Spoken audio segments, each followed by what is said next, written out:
Assalamualaikum warahmatullahi wabarakatuh. Halo Sobat Setiap Fakta Kehidupan.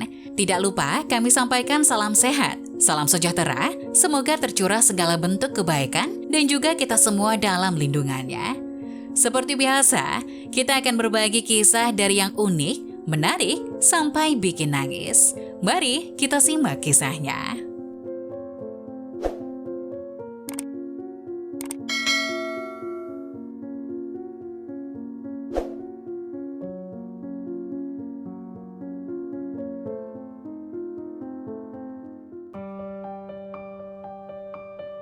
Ibu kandungnya protes karena hanya dijatah 1 juta per bulan oleh putranya. Sedangkan pada ibu mertuanya memberi jatah 5 juta. Kata putranya itu sudah adil. Setiap orang memiliki perjalanan hidup yang tidak sama dalam sepanjang hidupnya. Aldo yang berusia 35 tahun ini mengelola sebuah perusahaan kecil dalam bidang dekorasi.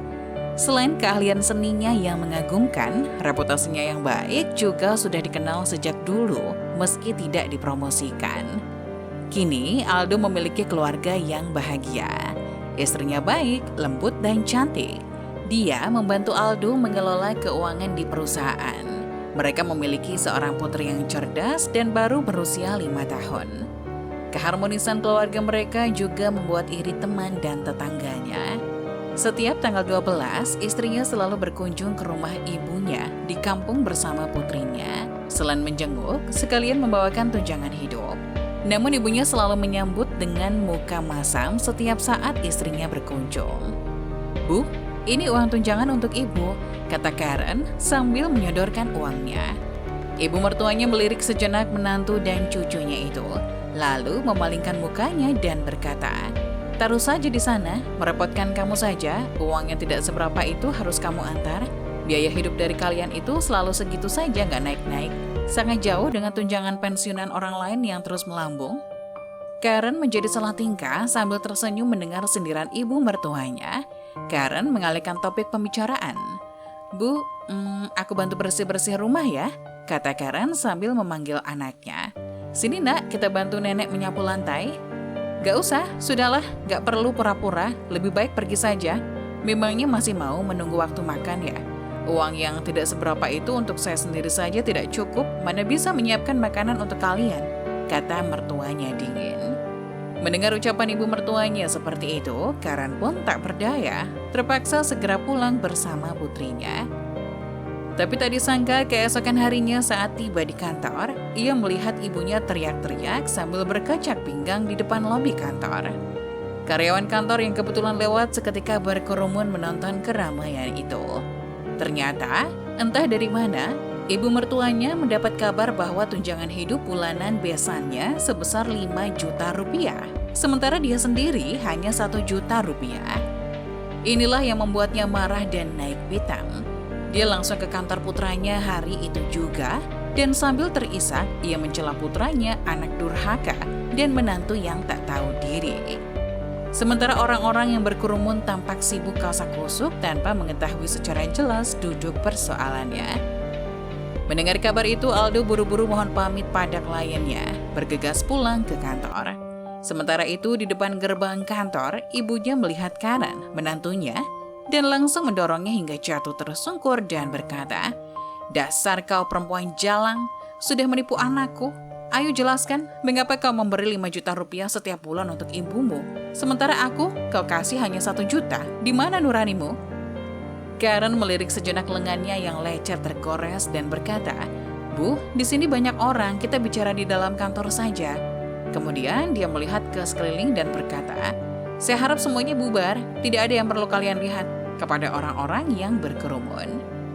Namun ibu mertua Karen langsung menyelainya dan berkata dengan lantang, "Kenapa dibubarin? Kalian jangan bubar dulu, justru saya ingin kalian semua memberikan penilaian." Karen yang cemas dan tak berdaya tidak bisa berkata apa-apa lagi, sementara air matanya sudah berlinang tanpa bisa ditahan. Namun, ibu mertuanya sepertinya tak mau berhenti sampai di situ. "Air matamu mungkin berguna untuk anakku, tapi itu adalah lelucon bagiku. Saya akan memberi pelajaran padamu kalau kau tidak bisa memberikan alasan yang memuaskan." Kalau bukan gara-gara kamu, tunjangan bulananku juga tidak mungkin sekecil itu. Orang-orang bilang putraku adalah seorang bos.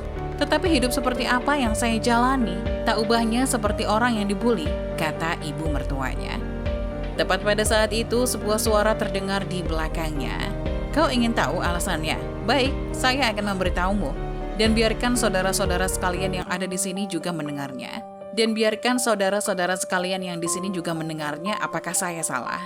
Kata Aldo sambil memapah Karen yang masih tersungkur di lantai. Amarah ibunya seketika sirna begitu melihat kedatangan Aldo putranya. Ia menarik tangan putranya dan dengan lembut berkata, "Nak, bukankah kamu sedang rapat dengan klien?" Aldo menyingkirkan tangan ibunya dan dengan tatapan dingin berkata, "Saya memberikan 5 juta rupiah per bulan untuk ibu mertua dan 1 juta rupiah untuk ibu. Apa ada masalah? Itu sangat adil, bukan? Jika bukan karena Karen, saya tidak akan memberi ibu sepeser pun. Saya memanggilmu ibu karena ibu melahirkan saya, tapi coba tanyakan pada diri ibu sendiri dan renungkan. Saya sekarang berusia 30-an. Tetapi pernahkah ibu merasa merawatku walau sehari?" Seakan mengingatkan ibunya. Karena tidak tahan hidup miskin, ibu meninggalkan ayah dan aku sejak kecil. Dan tidak pernah pulang lagi. Meski pulang, sesekali juga hanya minta uang. Tahukah ibu, saya tumbuh dalam hinaan dan menjadi bahan tertawaan orang-orang sejak kecil. Pada saat itu ayah harus kerja serabutan dan lama sekali baru pulang. Hanya Bibi Linda, tetangga sebelah yang peduli dan selalu merawat atau memasak untukku. Dia jugalah yang membiayai sekolahku sampai lulus. 28 tahun yang lalu, saat ayah jatuh sakit dalam kesendirian, ibu justru buru-buru pulang dan mengambil semua barang-barang berharga di rumah. Saya telah mencoba meminta ibu untuk tidak meninggalkan kami, tetapi ibu tidak peduli. Setelah itu saya sakit parah, tetapi ibu tidak pernah mau peduli. Jika bukan karena Bibi Linda, mungkin saya telah menjadi anak terlantar.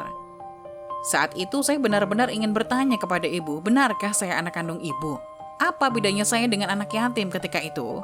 Sekarang saya memberi ibu 1 juta rupiah setiap bulan untuk tunjangan hidup, dan saya rasa cukup untuk hidup sederhana di desa.